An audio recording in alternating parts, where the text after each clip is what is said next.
Regina Dinasya dengan NIM akhir 80. Saya dari kelas 1B. Saya akan memberikan penyuluhan tentang empasi atau makanan pendamping ASI dan bagaimana cara pemberiannya. Jangan lupa ikuti keseruan saya. Dadah.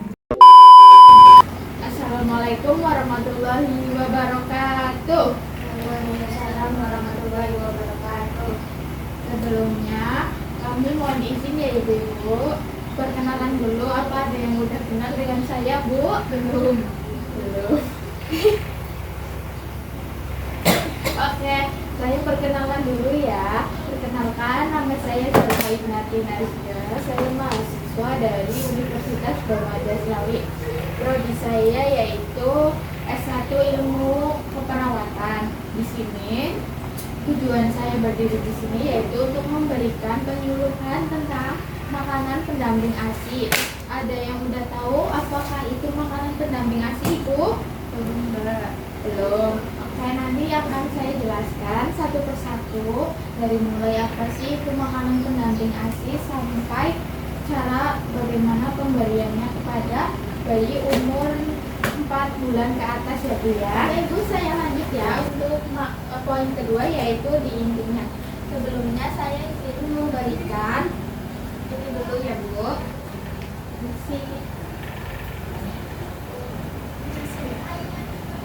Boleh dibuka Ibu bagian yang pertama yaitu ada pengertian empasi atau biasa disebut makanan pendamping ASI. Apa sih sebenarnya empasi itu? Empasi yaitu makanan pendamping ASI adalah makanan yang diberikan kepada bayi untuk umur 4 bulan ke atas untuk memenuhi kebutuhan gizinya. Jadi, yang dimaksud empasi itu adalah makanan pendamping ASI. Biasanya ibu-ibu yang sudah melahirkan itu kan anaknya udah umur 4 bulan ke atas, itu biasanya ASINya pengeluarannya itu sedikit. Jadi si bayi itu membutuhkan banyak tambahan gizi, protein dan lain sebagainya. Yaitu boleh tuh diberikannya makanan pendamping ASI. Nah, apa sih tujuannya? Tujuannya yaitu yang pertama ada untuk melengkapi nutrisi dan energi. Nah, apa yang dimaksud untuk melengkapi nutrisi dan energi? Melengkapi nutrisi dan energi yaitu untuk menambah berkembangnya si bayi itu, untuk agar mencegahnya stunting atau yang disebut kekurangan gizi atau gizi buruk ya Bu ya. Yang kedua untuk mendukung tumbuh kembang. Nah, biasanya itu kan bayi umur 4 bulan ke atas itu udah ada yang tumbuh gigi, bisa mau merangkak, mau duduk, itu berarti perkembangan bayinya itu sangat bagus. Atau ada bayi lain yang ada yang belum bisa merangkak, terus belum tumbuh gigi, itu kan juga ada. Jadi tergantung gizi pada anaknya. Yang ketiga, mengembangkan kemampuan motorik.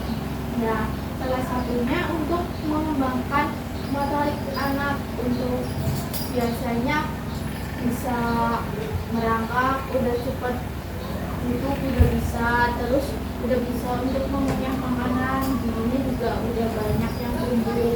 Biasanya gigi yang tumbuh itu di bagian bawah seri yang di depan ya. Terus yang selanjutnya untuk meningkatkan imunitas tubuh. Nah, untuk meningkatkan imunitas tubuh itu bukan kita itu memberikan porsi makan yang banyak, tapi kita juga bisa memberikan makanan tambahan seperti halnya alpukat yang mengandung banyak protein dan gizi, terus telur, susu, yogurt, seperti itu ya Bu. Tapi kita itu bukan memberikan porsi makan yang banyak, nah, itu tidak boleh. Terus yang selanjutnya ada manfaat pemberian ASI. Apa sih itu manfaat pemberian ASI? Yang pertama, melengkapi zat gizi yang sudah berkurang. Nah, otomatis kalau misalkan si bayi itu susunya berkurang, berarti energinya kan juga ikut berkurang ya Bu ya. Terus pasti nanti bayi akan merasa lemas, merengek terus, sulit tidur. Itu karena bayi itu merasa lapar. Jadi kita bisa memberikan makanan untuk penambahan energi. Yang kedua, mengembangkan kemampuan bayi untuk mengenal bermacam-macam makanan dan berbagai macam rasa. Nah, biasanya makanan yang diberikan itu bisa bubur nasi atau tim, terus bubur promina yang berbagai macam rasa, agar si bayi itu bisa mengenal berbagai macam rasa. Misalnya kan makanan bubur promina itu bayi banyak yang nggak cocok ya, ada yang suka rasa pisang, ada yang suka rasa beras merah, itu tergantung sama si bayi. Terus yang ketiga, bisa mengembangkan kemampuan bayi untuk mengunyah dan menengat. Nah, tujuannya itu, manfaatnya diberikan makanan itu ya agar si bayi itu bisa belajar mengunyah makanan. Pastikan baru tumbuh gigi, kalau mau tumbuh gigi itu kan bayi biasanya nafsu makannya bisa berkurang, terus suka gigi benda yang lainnya gitu, karena kayak geget gitu sih mau tumbuh gigi. Nah, terus yang keempat ada mencoba adaptasi terhadap makanan yang mengandung kadar energi tinggi. Nah, itu beradaptasi dengan makanan yang mengandung kadar energi tinggi. Selanjutnya, ini ada bagaimana syarat pemberian ASI. Nah, syaratnya itu yang pertama, apa Bu? Tepat waktu. Jadi, misalkan bayi itu bangun jam 6 pagi. Nah, itu yang diberikan adalah kan biasanya ASI dulu sampai jam 7. Baru antara jam 7 sampai jam 8 boleh tuh diberikan makanan seperti tim, bubur, dan sejenis yang lainnya. Jadi kita itu harus tepat waktu, jangan hari ini jam segini, besoknya beda lagi. Kan nafsu makan anaknya itu bisa berubah-ubah dan tidak stabil. Yang kedua, proteinnya tinggi. Kita harus memperhatikan proteinnya, jangan asal memberikan makanan pada si bayi. Terus tiga, harganya relatif dan terjangkau. Yang pasti sih yang paling worth it itu bikin sendiri ya Bu ya, kayak seperti bubur nasi dicampur wortel, terus bubur nasi dicampur ayam. Terus yang ketiga itu dapat diterima oleh alat pencernaan anak dengan baik ya. Nah, sebagai orang tua kita harus memperhatikan mana makanan yang cocok untuk anaknya dan mana yang tidak.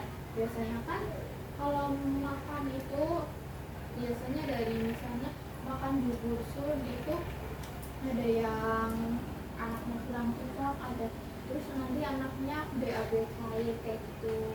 Kalau misalkan ada BAB cair berarti kita harus ganti yang lainnya. Terus yang keempat itu memiliki nilai suplementasi yang baik, vitamin dan mineral.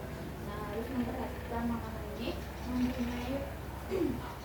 mempunyai suplemen yang baik atau enggak. Sampai sini ada yang mau ditanyakan Bu sebelum saya melanjutkan? Ada ya. Yang selanjutnya, nah ini caranya, bagaimana cara memberikan ASI. Yang pertama, mulai bertahap. Jadi kalau awal itu kita berikan makan sedikit demi sedikit, jangan langsung banyak. Pasti kan otomatis pertama kali itu memperkenalkan jenis-jenis makanannya dulu ya Bu. Jadi si anak kadang ada yang mau, ada yang langsung mau kayak gitu. Jadi kandungan gizinya lengkap. Nah, berarti kita harus memperhatikan makanan tersebut. Makanan tersebut memiliki kandungan gizi lengkap atau enggak. Yang ketiga, waktu pemberiannya tepat. Nah, tadi saya sudah sampaikan, misalkan jam 6 sampai jam 7 itu pertama diberikan ASI, terus dari jam 7 sampai jam 8 baru diberikan makanan kayak gitu, agar hari berikutnya juga teratur, jangan hari ini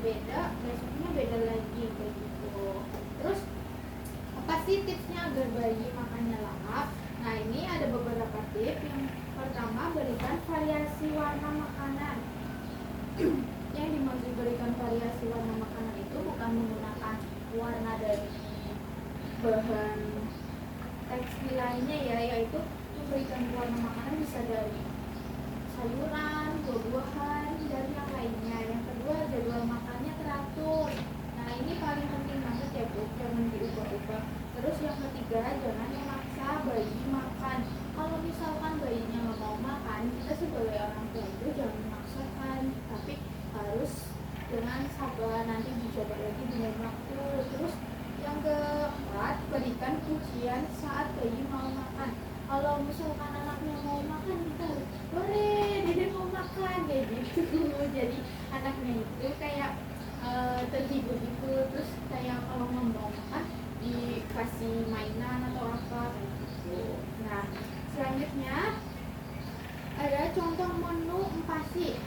Contoh makanan empasi pada bayi 6-8 bulan itu ada bubur nasi plus ayam plus wortel, yaitu nasi tim ya Bu. Terus kentang dan brokoli itu bisa dibuat sendiri. Terus bubur ikan dan labu kuning. Terus pur alpukat atau pisang, bubur kacang hijau, susu, ASI. Terus contoh makanan 9-12 bulan yaitu ada tim ayam kampung, bubur sayur, terus nasi gulame, kacang hijau, bubur kentang telur puyuh. Nah, ini untuk contoh menu empasinya. Oke, ini bisa dilihat ya Bu. Dan selanjutnya yaitu ada yang bisa dihindari, yang untuk dihindari pada bayi, yaitu kita harus bisa makanan jangan terlalu asin ya untuk bayi, terus jangan terlalu manis, makanan mentah itu nggak boleh untuk bayi kayak gitu. Nah, dari semua materi yang saya sampaikan, apakah Ibu masih ada yang belum jelas? Pertanyaan? Ada pertanyaan Bu? Saya mau tanya. Ya, dengan Ibu siapa? Ibu. Ya, tanya apa Bu? Apa sih yang harus dilakukan sebelum itu mengaplikasi? Oke. Apa yang harus kita lakukan ya Bu jika bayinya itu menolak ASI? Yang kita harus lakukan jika bayi kita menolak ASI itu, kita sebagai orang tua tidak boleh memaksakan anaknya untuk makan porsi tersebut. Jadi kita itu harus mencoba dengan waktu, dengan sedikit demi sedikit. Nah, terus itu ada beberapa hal yang harus kita tahu, yaitu tetap tenang dan sabar sebagai orang tua ya Bu. Pastinya kita harus mempunyai sikap sabar salah satunya. Terus coba lagi di lain waktu, tetap lanjutkan pemberian ASI Bu, karena ASI itu salah satu untuk memenuhi kebutuhan nutrisi bayi kayak gitu Bu. Pastikan bayi tidak terlalu kenyang pada saat mau diberikan ASI kayak gitu. Udah paham? Nah, selanjutnya apakah ada pertanyaan lagi Bu? Ya, dengan Ibu siapa? Ibu Eka. Oke, pertanyaannya apa Bu? Mengapa ASI tetap diberikan kepada bayi meskipun sudah diberikan ASI? Oke, mengapa ASI itu tetap diberikan pada bayi meskipun sudah diberikan ASI ya? Nah, karena ASI itu masih menjadi sumber nutrisi penting bagi bayi hingga usia 2 tahun lebih Ibu. Jadi selama dia belum usia 4 ke atas itu masih membutuhkan ASI dari si ibunya. Nah, karena ASI sendiri itu memiliki banyak kayak manfaat seperti kayak untuk memenuhi nutrisi, gizi, dan untuk memenuhi energi si anak itu untuk perkembangan motor. Karena makanan pendamping ASI ini hanya untuk penambahan energi. Karena kan kita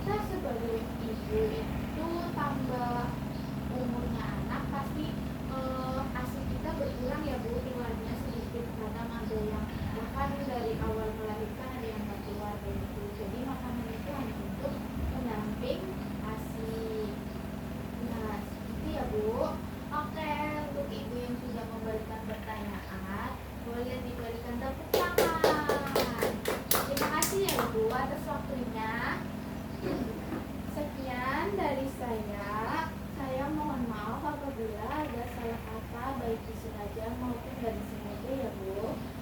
Bila taufiq wal hidayah. Wassalamualaikum warahmatullahi wabarakatuh. Waalaikumsalam warahmatullahi wabarakatuh. Terima kasih Bu.